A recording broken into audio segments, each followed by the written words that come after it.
On arrive maintenant à la deuxième source de lumière qui va être les lights. Donc sous Unity, nous pouvons retrouver différents types de lumière, les point lights, les spotlights, les directional lights et les area lights. Les point lights, c'est des points dans la scène qui peuvent être illuminer un point et diffuser la lumière dans tous les sens. Je pense donc le job il est en train d'être calculé par là. Donc là c'est un point light sur ma scène. On pourrait voir un peu ce point light là. Donc ça c'est ce que vous voyez là, ça c'est un point light. Je vais cliquer là-dessus et je le déplace. Voilà, ça c'est un point light. C'est en train d'affecter un peu ma scène. Donc en fait je pense que les calculs du baked lighting ont affecté ma scène d'une certaine façon un peu spéciale, je dirais. Euh, donc c'est en train de bâtir un peu la texture. Et ma texture elle est en train d'être générée sur disque dur maintenant. Et c'est ce qu'on pourrait voir dans un instant sur euh, le, le dossier scenes. Alors je reviens entre temps sur la présentation. Donc ça c'est le point map, point light. Il y a aussi les spotlights, tel un spot qui va projeter de la lumière dans un cône. Et ça c'est le spot, c'est ce que vous voyez là, dans une direction donnée, avec une force et une distance donnée. Ça c'est le area light. Le area light il ne possède pas de position en fait, au contraire du point light et du spotlight. Le area light ça va être le directional light pardon, il va être dans une direction donnée. Il est assimilé au soleil en fait. C'est comme si on a un soleil et le soleil il va émettre depuis une position infinie vers une direction donnée sur toute la scène. Le soleil il va se déplacer selon donc pour le globe terrestre, c'est comme si le soleil il va faire un tour dans, du, dans deux directions en fait, dans deux sens plutôt. Et en fait, c'est ça un peu ce qu'on pourrait appliquer par ici. Alors si on va regarder du côté de notre scène, des samples, alors ça c'est un peu les light maps qui ont été générés. Les reflection maps, c'est juste quelque chose que vous voyez là. Ce que vous voyez là, c'est en liaison avec plus ou moins ma carte graphique à moi. Donc je vais juste faire un override et choisir par exemple par ici. Je pense que je pourrais choisir pour DirectX 5 et faire apply. Et comme ça, c'est comme ça que les textures pour mon PC à moi, elles fonctionnent. Donc peut-être pas ici, DirectX 5 et apply. Bon, par là, donc c'est un peu les textures qui sont appliquées. Pour les réflexions, je pourrais aussi juste cocher des cases pour accélérer la compatibilité. Et voilà, donc normalement, si je vais aussi faire un override par ici, choisir DirectX 5, voilà, ça c'est un peu le résultat de la cube map sur ma machine. Et voilà, donc en gros, c'est un peu les réflexions. Si on va regarder un peu les réflexions qui sont maintenant présentes, bon, ça vient de changer. Je suis certain que le résultat que vous voyez là, il est différent de celui qu'on avait il y a un instant. Il n'y a plus de vert par ici, c'est que du blanc et du bleu. Voilà. Donc, on continue avec les types de lumière. On disait qu'il y a la lumière directionnelle. Donc, la rotation, elle affecte un peu c'est comme le soleil. Il y a le area light. Et le area light s'illumine dans un seul sens, selon une fenêtre. Donc c'est, je pense, le area light qui est placé par ici. Il est placé devant ma fenêtre dans cette direction-là. Donc je vais juste passer vers les post-processing, choisir ce mode-là et juste désactiver un peu un effet bloom pour avoir une bonne visibilité de ma lumière. Donc ça c'est le area light. Qui donne la lumière dans ce sens-là. Voilà, c'est un peu l'axe Z. Donc je pourrais rapprocher un tout petit peu. Hop, peut-être par ici. Et voilà, donc ça c'est le area light qui pourrait être placé dans ma scène. Il y a un autre area light, je pense, par ici. Tac, tac. Et voilà, donc c'est sur la longueur, sur toute la longueur donc, de la fenêtre. Et on pourrait bien sûr configurer un peu notre area light, son width, son height, par ici par exemple, et l'intensité. selon l'intensité que l'on pourrait placer, il pourrait illuminer plus ou moins d'éléments dans notre scène. Voilà, donc c'est baked only. Donc il y a différents paramètres, donc spot, directional, point. Donc ça c'est area light, il est juste donc la couleur, on pourrait choisir une certaine teinte. Donc l'intensité, le composant direct multiplier, etc. Donc il y a différents paramètres qui pourraient être placés. Et voilà, donc ça c'est les différents composants qui sont présents dans les area lights. Et bien sûr, chaque lumière elle va affecter des shadows. Il y a différents shadows qui pourraient être générés à cause des lumières. En fait, si on va regarder par ici, il y a pas mal de shadows, de ombres qui sont placées dans notre scène. Si on va regarder par exemple Directional Light, et on va essayer de faire un petit tour, retourner un tout petit peu notre Directional Light par ici. Alors vous allez voir que ça affecte énormément pas mal d'éléments dans notre scène. Et je pense que j'ai un autre Directional Light dans ma scène, c'est celui-là, qui est en train d'affecter un peu la lumière. Vous allez voir déjà qu'il est en train d'affecter pas mal d'éléments dans notre scène. Voilà, donc comme ça, c'est comme si on est dans le jour, plein jour. Et voilà, donc le Area Lights, j'ai deux Area Lights, l'un il est d'intensité très forte, 2.5, et l'autre d'intensité plus faible, 0,3. Et la combinaison, elle permet de donner des choses assez intéressantes dans nos objets. On est arrivé un peu à ce diapo-là relative aux light probes. C'est quoi cette histoire de light probes? Alors c'est un système qui est un peu relatif à Unity. Et ça permet en fait de spécifier un peu d'une façon plus ou moins manuelle où est-ce que la lumière elle pourrait être calculée. Donc on sait que pour ces deux cubes là, on n'a pas besoin de calculer la lumière à l'intérieur de ces cubes, et que pour avoir une impression de bon lighting, il suffit de placer un peu des points pour indiquer un peu au système de lumière de Unity où est-ce qu'il pourrait se concentrer. Et c'est un peu ça ce qui est présent maintenant sur cette scène là. Si vous allez regarder par exemple les light probes que vous voyez là, bon, je pourrais désactiver un peu ces points-là jaunes qui indiquent un peu la lumière qui, avec des flèches qui facilite un peu le calcul des lumières dans notre scène. Voilà, ça revient. Donc, ça pourrait être un peu étrange au départ, même si on va essayer de créer nous-mêmes notre propre système de lighting. C'est comme c'est montré sur la lumière. Donc sur la certification, on pourrait cliquer sur le bouton droit Lights, et je pourrais rajouter par exemple dans Lights, rajouter un Light Probe Group, et par défaut il est placé par là. Donc je pourrais cliquer par exemple sur cette fenêtre là, passer en mode orthographique, faire l'édition. Pour cela je pourrais cliquer sur ce bouton là, et après je pourrais faire la sélection et déplacer un peu les différents points que j'ai. Donc je pourrais sélectionner ces points là, les placer par exemple par là, et je pourrais passer par exemple par exemple pas en perspective mais plutôt bouton droit, vue right, vue front.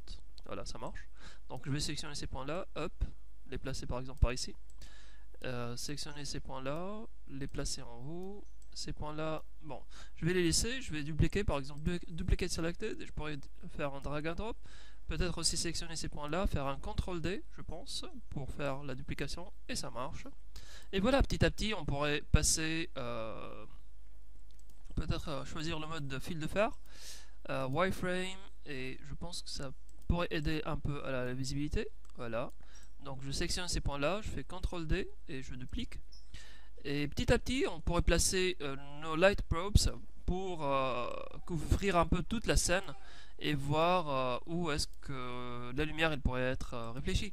C'est un peu ce que vous voyez là. Si je vais désactiver ce light probe là et activer l'autre, c'est un peu le résultat de placement de ces points que vous voyez là. Bon, ça pourrait être amélioré, mais ça fait quand même l'affaire, et c'est ce qui permet en fait de générer un peu notre carte d'illumination globale. Voilà. À côté du Light Probe Group, on a aussi les Reflection Probes. Et les Reflection Probes,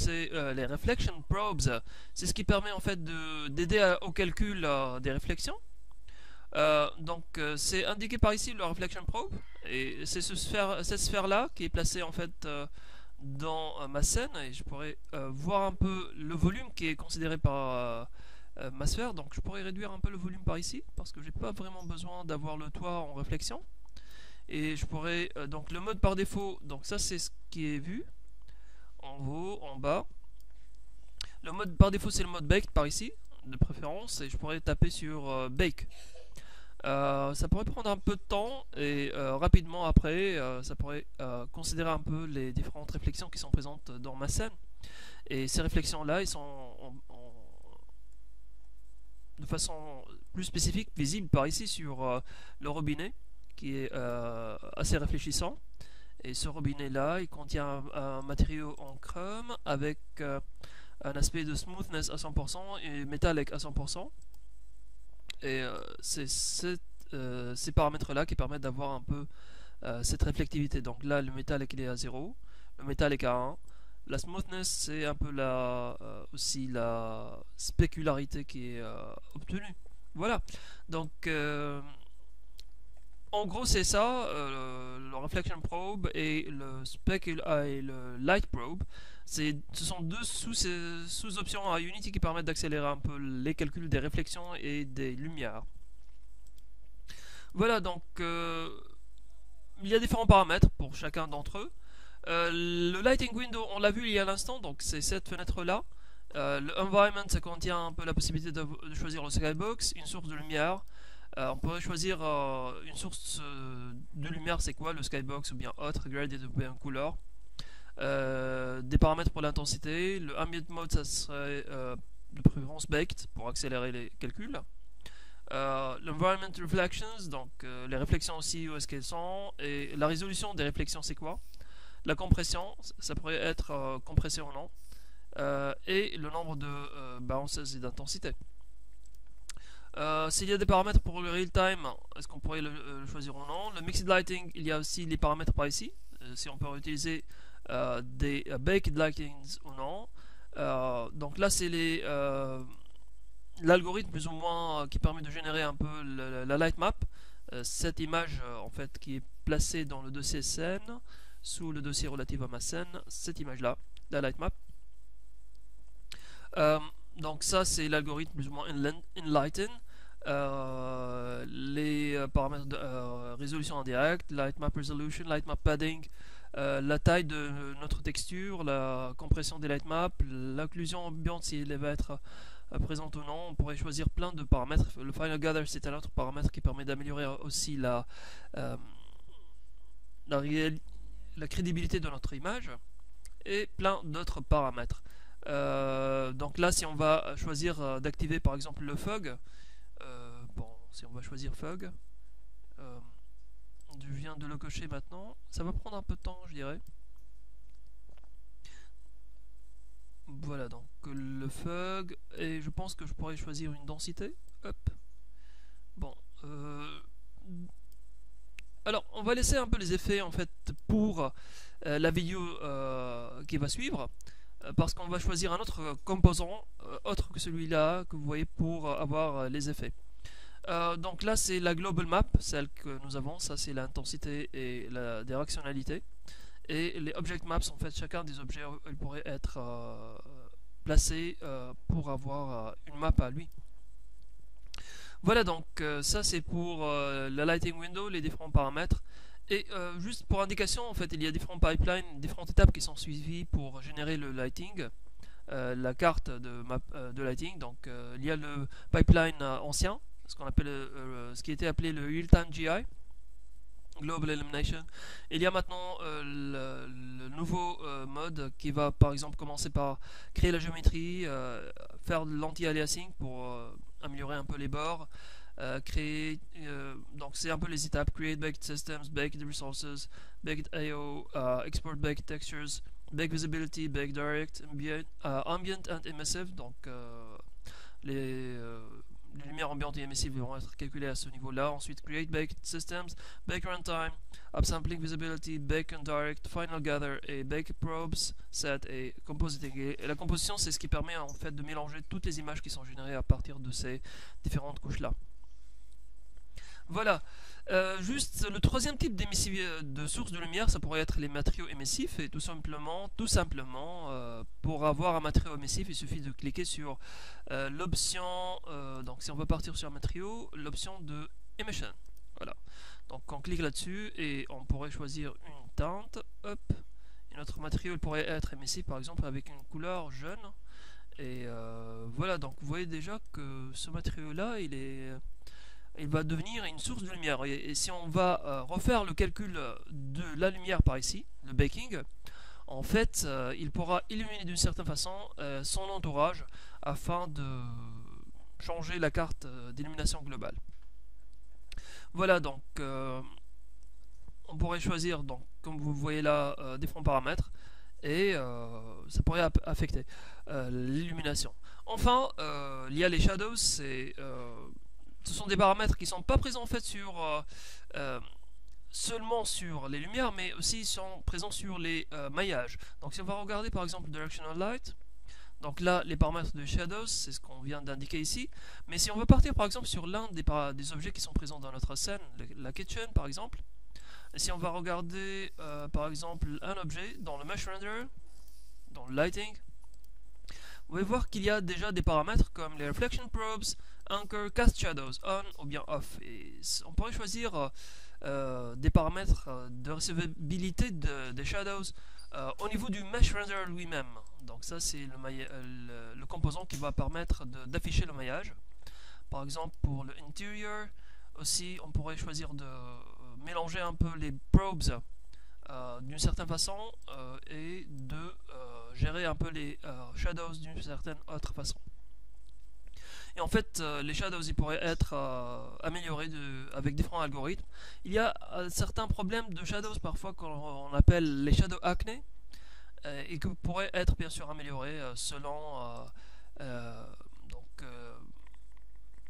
des calculs plus ou moins intensifs. Donc je pense qu'il y a certains paramètres par ici, donc Cast Shadows On, Off, Two-Sided Shadows Only, et on pourrait choisir de recevoir ou non des shadows et plein d'autres paramètres qui pourraient affecter un peu la qualité des calculs.